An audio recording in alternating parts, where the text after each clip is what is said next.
This one is another one of those fragrances which I find incredibly difficult to describe. Let's find out why. Hello, welcome back to Seldomly Off, and I'm Daniel. Today we're talking fragrances, and this is a practical review of Amouage Outlands. These reviews are for fragrances I have a lot of experience with, multiple wears in many situations, and I'm meant to give you a general idea of what it feels to wear the fragrance. As per usual, although I do a lot of research before buying fragrances, I don't really like to go into details about notes and accords, as I don't think that they help the end user. I'd rather talk about the wear experience as a whole. I guess it's finally time for me to start tackling the full reviews for the Amouage Essences collection. I got the 3 fragrances at launch, and needless to say, the fragrances gathered a little bit of a controversy around them. Maybe it's because it's the first Amouage collection to really change up the bottle. Maybe it's because of the highly advertised creation process for these fragrances. Maybe it's because of the high price. Maybe it's because of the perfumer's batch limited availability and just batch variation in general. But these fragrances definitely gathered a lot of attention and not all positive. I decided to start my review of the collection from Outlands, which is technically the 3rd fragrance from the bunch. Yes, they all came out at the same time, but these fragrances represent a moment in time. Reasons is supposed to be representing the past, Luster, the present, and Outlands, the future. And we're talking about the presence in time of the House of Amouage, the choices they made, their scent profiles, and their effect on the industry. I also decided to start reviewing the collection starting from Outlands because this is a very difficult fragrance to review.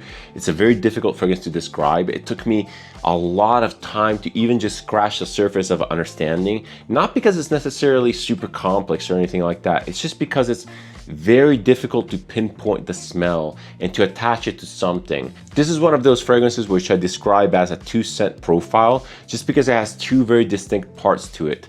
And despite that, the scent comes to you all together. It's incredibly difficult to describe. There's nothing that I can refer to. There's nothing that I can point my finger to or that I can attach this scent to. And it doesn't give me necessarily storytelling. It doesn't give me an image or narration. It's just very difficult for me to attach myself to it. This is actually why I chose this as my first review for the collection. Trying to describe a very difficult scent brings some light into that darkness, brings some clarity. It really helps me understand the scent, and it really helps me appreciate it more. I like it, again, I wear it, but there's something that I just don't understand about it. But let's back up a little bit, and before talking about Outlands specifically, let me just try to explain what the Essences collection is. The Essences collection is an Amouage attempt at an exclusive collection based on a unique creation process. In this case, the collection revolves around aging these fragrances in a very unique way. Amouage wanted to really imbue these fragrances with unique and high quality raw materials, specifically oak and sandalwood. So what they did was basically age or mature or macerate, I'm not really sure which one of the 3, these fragrances with sandalwood chips in oak barrels. And the idea was to simply put these compounds into oak barrels, throw in some sandalwood chips, and ultimately over time the fragrances would pick up on the sandalwood and on the oak, giving it a unique twist. Without going into detail about this whole creative idea and the logistical nightmare that Amouage had to go through to even get this done, this whole creation process was not necessarily well received, mainly for 2 reasons. One of the arguments being that this is a complicated, expensive process that elongates and extends the production time, ultimately burdening the customer. The other argument being that this so-called sandalwood and oak infusion could potentially be replicated by just adding those ingredients within the creation process of the perfume, questioning the actual efficacy of this process in the final product. My stance being kind of in the middle of the road. The idea could have been better communicated, it could have been better marketed and better advertised. I feel that there was a lot of confusion, especially when communicating to the customers. On the other hand, I do applaud fragrance houses for trying something new, for trying new processes to elevate their products and to make them more exclusive. Obviously, Amouage Essences collection is not a product for everyone, so it's deemed to have a higher price. Everything from the presentation to the scent profile itself is incredibly well curated, and you might like it or you might not, but you have to at least appreciate the attempt that Amouage did to make something new. And yes, people complain about the new bottle, how it doesn't fit with the old designs, how Amouage is losing its way, how this whole process is a time waste and a money sink. But hey, people complain about everything, especially when there's change. It's a tale as old as time. It happens in all industries. Ultimately, You can't have change without innovation, and you can't have innovation without change. And that's just the reality of it. That being said, let's go back to Outlands. This fragrance represents the future of Amouage, and even the name itself is there to represent the uncharted territory, the things that are out of bounds, the unexplored. And I really like the concept. I really like the idea. This is supposed to be a modern scent. This is supposed to be a modern, edgy scent profile. And I feel that a lot of the confusion that I have is kind of tied to that. This fragrance was created and designed by Cécile Zarogian, the ever famous Cécile Zarogian at that. And I feel that in this case, Amouage made a great choice with the perfumer, because Cécile Zarogian is a modern perfumer at that. She has a very modern approach to perfumery. She's very in tune with modern trends and just modern concepts. A lot of her fragrances are very, very popular, specifically the Amouage ones. And the popularity of Cécile Zarogian alone is probably what made Outlands the most sold and the most appreciated out of the three. I go back and forth on which is my favorite. Outlands is an amazing scent, so powerful, so much presence, so much body, but we're going to talk about the wear experience and scent profile after we cover the presentation. Presentation wise, there's a lot to talk about, but Amouage really never disappoints, and this is an incredibly high quality product, probably one of the highest quality products that I've ever put my hands on. This bottle has gotten a lot of hate, and to be completely honest, until you pick it up, hold it and use it, you really don't get the full presentation effect. For whatever reason, this product does not really render well in video or photos, but when you finally do pick it up, the quality is completely undeniable. I really like these. Yes, I'm a little bit OCD, they don't fit in with the old bottle design, so I have them on a separate shelf. I'm crazy like that. But again, every time I pick it up, I'm really amazed of how beautifully designed these are and how innovative these are. They look like they're made out of stone or something like that. It's a really interesting finish. First of all, I'm a huge fan of the finish on this bottle because it's incredibly fingerprint resistant, and that's important to me, as you may know. The bottle apparently is glass and it's coated in this ceramic finish, and it wasn't possible to make a fully ceramic bottle because the liquid would eventually leak out. On the bottom, we have a plaque, which is unique to each fragrance. They have a very interesting design. Again, apparently this plaque has been designed by a watchmaker. It's very, very intricate. It feels incredibly high quality. Ultimately, it's a little bit of a bougie way to showcase basic information that is normally present on a sticker. I kind of do get it because this is a prestige collection with no money spared, but ultimately this burdens the customer. The customer is paying for this stuff. The cap of the fragrance is the weakest point of the presentation in my opinion, because the cap is plastic. Yes, it's magnetic. It really sits well on the bottle. It feels hefty, it feels high quality, but it has a plastic outer finish, which, yes, it does match the bottle really, really well, but when you pick it up, it has a different feel, it has a different temperature. It just feels plastic, and that's kind of disappointing. This is also true, by the way, for the Opus collection, the library collection. So fragrances like Silver Oud or Royal Tobacco also have this sort of cap here.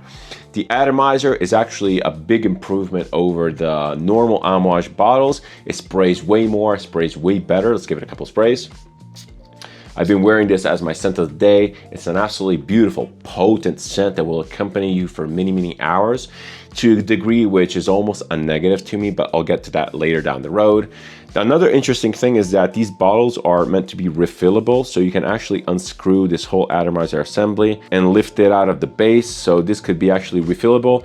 It's kind of unclear on where to get refills. I'm not really sure if the Amouage boutiques are equipped or if you can buy refills, but yeah, I guess it's a good gesture. Ultimately, it makes it a little bit more difficult to buy these secondhand because there's always the risk of someone just adding liquid and you don't really know if the thing is legit or not. The rest of the presentation is also absolutely top tier. You even have this beautiful enameled metal plate that is very firmly stuck on.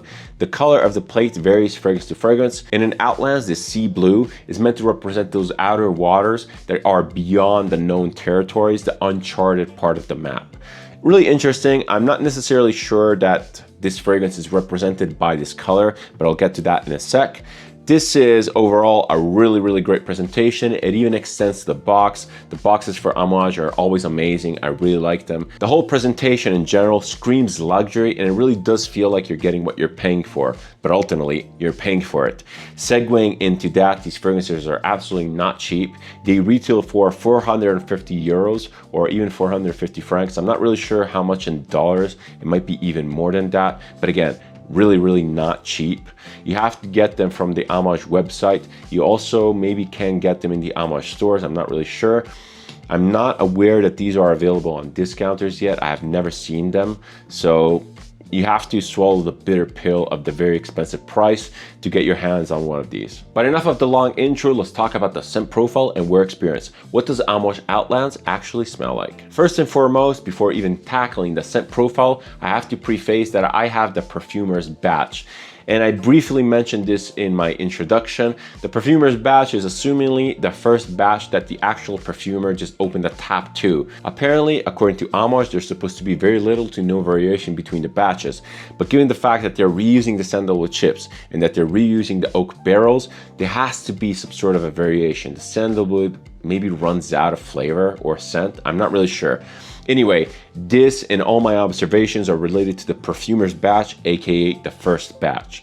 All right, now that we have that out of the way, what does this actually smell like? So as I mentioned in my intro, again, this is a very difficult fragrance to describe. It's a very complex fragrance to describe and really to pin to anything. It's a very misunderstood fragrance also. When you look at the notes for this, there's a crap ton of notes that go into this, but very few actually show their head in a prominent way. I feel that a lot of the minor notes are there to kind of support the main notes and to give them a little bit more body, a little bit more roundness, a little bit more uniqueness. The scent profile for this fragrance, as I also already said, is basically divided into two big parts, two big chunks that come at you together in the scent profile. But these two parts are very clearly defined one from another. One of them is related to these citruses. The citruses in here are very powerful, very prominent, but also quite strange and unusual. They're not your zingy, energetic citruses that you may think of with very fresh, summery scents. They're more of a candied citrus. And I seem to remember that Amouage, when talking about these citruses, they were referring to some sort of a candy citrus dessert from Oman. But yes, these citruses smell like citrus peels that have been embedded with sugar, that have been completely caramelized in a way. You still get a little bit of oiliness from the citruses. You get a little bit of a tanginess from those lemons, maybe bergamot. It's probably something like a sweet orange or a mandarin, something that has a thick rind that can really absorb these caramelized sugars. It's a really interesting type of smell, almost gourmand. It's way heavier than you think. It's not zingy, it's not energetic, not too much rather. This is a very heavy scent as a whole. It really sits in the mid-tone to base of the tonal range. And these citruses are barely scratching the mid-tone surface with their slight energy. It's a very heavy, as I said, very gooey, very syrupy, incredibly long-lasting scent as a whole. It's a very intense wear experience. Now, the other part of the scent profile is basically the bottom half, and it's made up of this patchouli, vanilla, amber, oud combo. It's a very difficult thing to describe, and I can't really go into much details. All I can say is that this base of the fragrance smells like this earthy, almost chocolatey, kind of a vanilla-y, ambery, very radiating, very warm type of scent profile. Actually, when I think about the scent profile as a whole, top and bottom, it kind of resembles the idea of like a chocolate cake. So I imagine this very thick chocolate, almost fudgy brownie cake with like a top of this very caramelized candied citrus. It's very sweet, is again very heavy, and it wears like that. It has this warmth that is radiating off the skin at all times, even in the deepest of dry down. It's a very particular thing. It's a very unique scent profile. It's very modern, it smells mass appealing while still being edgy. The edginess is probably due to the oud component and maybe the real ambergris that was advertised. There's something in the base of this, and here I'm talking about those supporting ingredients. There's something there that gives it a little bit of edginess, a little bit of sharpness. Really interesting. As I said, it's an incredibly difficult scent to describe, to the point where I feel that a lot of early reviewers had no idea what they were smelling and they were just kind of following the brief, because this takes a lot of time to really understand and to really have it sink in. I have given this many wears in many situations. I actually really like wearing this, and every time I wear it, I sit down and I try to deconstruct it, trying to piece it apart, trying to understand what Amouage was going for. A lot of Amouage scents are very narrative driven. They have a very strong storytelling aspect to them, but this one here is a little bit more elusive. And I just can't seem to imagine why this sort of like fudgy brownie cake with this like orange topping is tied to the idea of exploration, to the idea of uncharted territories. Maybe it's a take on the idea that modern perfumery is dominated by gourmands, and given the fact that Amouage has never really put out a gourmand, they might be headed in that direction. They might be into uncharted territories, so to say. I'm spitballing, I'm completely brainstorming. So far, the fragrance meaning and the fragrance intent has been a little bit elusive to me. When it comes to the evolution and transition aspect of the scent profile, Outlands is actually quite predictable and quite linear. Yes, there is a little bit of a change. You start losing those citruses, you lose a little bit of that tartness, and the scent in the deepest of dry down really translates to the second big chunk of the fragrance. You get a lot of that patchouli, a lot of that ambery vanilla. And the actual ambery vanilla is a signature of Cécile Zerokian. She uses it in a lot of fragrances. Even the more edgy ones like Silver Oud, she still embeds a lot of that vanilla to really round off the scent, to give the scents a lot of body, and to make them in general just more palatable and mass appealing. That is actually a winning formula for her. A lot of the scent profiles that she makes are very, very mass appealing, very, very likable. And Outlands, despite its quirks, despite its edginess, is still incredibly mass appealing and likable. When talking about the wear experience for Outlands, you can't ignore the insane longevity, insane sillage, and projection of the scent. So we're going to be transitioning into the practicalities. And yes, performance is absolutely massive. It's absolutely insane, to the point where I kind of don't feel like wearing this fragrance all the time because it's such a massive commitment. I spray it on skin and this vanilla ambery thing just keeps pumping for hours and hours and hours. I can easily smell it the next day despite a shower. It's just so relentless. It's a little bit fatiguing just because I'm not attuned to very sweet fragrances in general. So this becomes a little bit drony, a little bit fatiguing at the tail end of the wear experience. I would love for this to wear a little bit lighter, a little bit more airy, maybe having it last even a little bit less, but probably that's something that I can fine tune with sprays and with a spray routine. Projection and sillage also, as I mentioned, are absolutely monstrous, especially in the first hours when you spray this. And 2 to 3 sprays of this, even under my shirt, off my skin, are enough to make this scent bloom and engulf everyone around me in this beautiful sillage bubble. It's not too big of a problem because this scent is mass appealing and beautiful, but the longevity of this is so long that it makes each wear such a conscious decision that needs to program into my routine, and I'm just not into that sort of thing. God forbid it goes on clothes, because then you have to wash the clothes 2 to 3 times to get it off. The longevity and just performance in general of this is very, very comparable to something like Oud Satin Mood, EDP, or X-Rate. It's that potent. When it comes to actual versatility in use cases, this scent is actually pretty versatile just because it's very, very mass appealing while still being edgy and fun.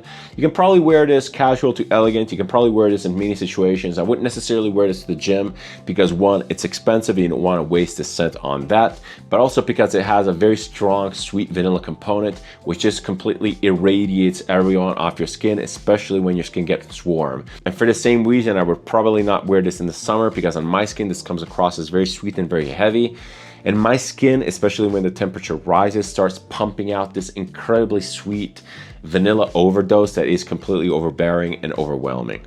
In the evening though, especially in the cooler months, this is a banger.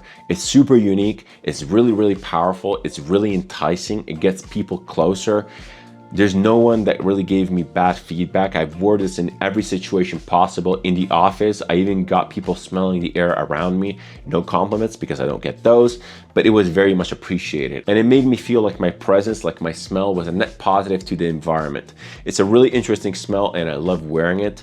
If the longevity was a little bit better tuned, if the scent profile would just dry up a little bit more and it would be a little bit less sweet, it would be a complete 10 out of 10 for me. Demographics wise, this is absolutely 100% unisex. It perfectly rides that middle line. It's sweet, it's energetic, it's a little bit funky and edgy. It's beautiful, it can be worn by absolutely anyone. Age wise, given how powerful and modern the scent profile is, I'd probably recommend this to a little bit more of a youthful audience. Not too young though, because it's still very expensive and very complex in a way. And going back to the meaning of Outlands and to the fact that it's referring to the future, Amouage is probably tailoring to that audience, to a more youthful, young audience that is actually more likely to appreciate this sort of thing. And Amouage in general is a brand that tends to appeal more to the more experienced audience, not necessarily mature in age, but definitely more experienced in fragrance. And Outlands, I feel that perfectly crosses that bridge, bringing a lot of innovation, a lot of funkiness, a lot of edginess, a lot of amouage to the more mass appealing type of scent profile that can be appreciated by pretty much anyone. When it comes to imagery and narration, as I said, Outlands doesn't really speak to me. It doesn't really tell me any story. This is a stark difference from the other Amouage fragrances that I have. Come to think about it, the other two from the Essences collection also don't really speak to me. They're more of a perfumey type of scent. They're more of a smell good type of scent, while still being very, very unique and very characterful. But they don't really tell me any story. They don't really transport me to a place. They don't really tell me anything. That being said, I kind of do appreciate this aspect for some fragrances because it allows me to experience scents without really preparing for storytelling time, without preparing for the movie. And Luster, actually, also probably for this reason, has been one of my most worn fragrances in this last period. Alright, we're at the part of the video where I give you some options for my reviewed fragrance. In the case of Outlands, I've had major difficulty coming up with options or like a theme for options because I wasn't really connecting with the scent. I didn't really know what it was about, and I still kind of don't. So I decided to go for very dense, very heavy, very palatable and mass appealing scents that I have in my collection. And the first one that I want to showcase is actually Musk Complexity by New Notes. Now, I've already talked about this in the past. This is basically kind of a clone to Musk Ravageur by Frédéric Malle. That is a beautiful, almost gourmand fragrance that really has a two-part component also to it. It has a very strong lavender component and a very strong vanilla musky base. This one basically replicates that idea. It takes the musky notes from the base of Musk Ravageur and elevates them to new heights. This is not a stinky scent whatsoever. This is not a funky scent. It's a very fluffy, very heavy, very warm and enveloping fragrance. It smells kind of like a blanket on you, mixed with some sort of a vanilla dessert. The lavender up top really helps define this fragrance, and it really helps it emerge from that heavy darkness. This is not cloying. It's very, very well balanced. Again, I'm not completely into it just because it's a clone of Musk Ravageur to a degree, a very expensive clone at that. The New Notes fragrances actually run for about 200 bucks. You can find these at discounters for way less. I got this in a trade, but you can get these every day of the week for about 130 to 160 around me. So I'm not complaining. I'm not really sure how long I'm going to be keeping this for because I actually found Papillon's Bengal Rouge to be a better version of this and maybe even a better version of Musk Ravageur. It takes that blanket concept and it even brings it further. It changes the lavender notes to warm spice blend, which is cinnamon, nutmeg, maybe even some clove. It's very, very warm, very enveloping, definitely more wintry, and I absolutely love it. So I don't know. I can't really recommend the Musk Complexity by New Notes, but the scent profile itself is beautiful. And if you haven't smelled Musk Ravageur, get your nose on that at the very least. The second and last fragrance option that I want to showcase has basically nothing in common with Outlands, except for the very dense, very heavy, very complex type of approach. This one here is Wanderlust by Oman Luxury. I like the house of Oman Luxury and I really like this fragrance. I love wearing it. This is basically a very heavy, very complex, very rich, fruity floral. It has very prominent fig notes. It has a very lactonic type of feel. It feels like a high-end cream to an extent. It's definitely a really great four-season wear because it perfectly combines the juicy fruitiness with the fresh florals with this very dense, heavy creaminess of the scent. This can be definitely signature scent worthy. It's beautiful, again, all year round. I have worn it a couple times in the winter. To me, at least, it functions more in the summer just because it's so uplifting. It's so invigorating in a way. I love wearing this. The presentation for Oman Luxury fragrances in general, including the atomizers, is absolutely amazing. I feel that they're very, very well priced. This is one of the highlights from the brands in my opinion. The other one being my recently reviewed Oud d'Aquilaria, which I also really like, but you have to be a little bit more into edgy type of combinations. I was almost about to feature that instead of this because it more resembles Outlands in terms of construction, as a much more defined two-part design, but ultimately it's less mass appealing, it's less likable, so I decided to go for Wanderlust. This is really good. You should definitely get your nose on Oman Luxury. I really hate the name, again, as I mentioned. Get yourself a discovery set. They're really fun scents to sample, really long lasting, great value. But back to Amouage Outlands with my final recommendations and overview. What do I actually think about Outlands? What do I actually think about the Essences collection? First of all, the Essences collection is an exercise for Amouage to really discover what is possible in perfumery. Is it the most successful exercise? I'm not really sure. It might be debatable for the reasons I listed before. I really like the 3 fragrances, and although they're definitely not my favorites from the brand, they really came around and they really grew on me. Surprisingly, I've been wearing them a lot just because they're so easy to wear, they're so easy to like. You might say that Amouage has a little bit lost their path with these because they're not as edgy, not as creative, not as intelligent. But to that, I have to say that not every fragrance has to be super complex and unwearable, super edgy and difficult to understand. These are actually a breath of fresh air for Amouage in terms of like brand image, in terms of accessibility to the brand. But going back again, the very high price and general exclusive nature of the collection kind of goes against the idea of accessibility for these. On my part, I'm very happy to have them. I enjoy them all, and even if they're not my favorites, I really like wearing them. But going back to Outlands, this fragrance is beautiful, it's mass appealing, it's potent, it's powerful, it's modern, and if nothing else, it's a very memorable wear experience. That being said, do not blind buy this. It can be a little bit polarizing. Get yourself a sample, maybe even the sample set from Amouage for the whole Essences collection. It can be a fun sample experience. It might give you a different point of view on Amouage. And if you haven't liked the brand till now, some people don't, this might be your entry point. Again, very, very expensive. I'm not really sure how I feel about the future of Amouage in general, given the fact that Outlands is maybe going for a more mass appealing type of approach. But hey, it's bigger than me. I do appreciate Amouage for what it is and for what it was, and I'll keep enjoying Amouage in the future as long as it tailors to my taste. I have no regrets. I love the brand and I will love it forever. If you like this type of content, if you like my approach to video, feel free to subscribe. It's always massively appreciated and it helps the channel. If you want to interact with me, leave a comment, suggestion, opinion, or anything else down below. I always reply and I always keep the conversation open. Thank you so much for watching. Thank you so much for your time. It's never taken for granted. As per usual, many more videos to come, many more fun reviews to come. Stay tuned. See you in the next one, and cheers.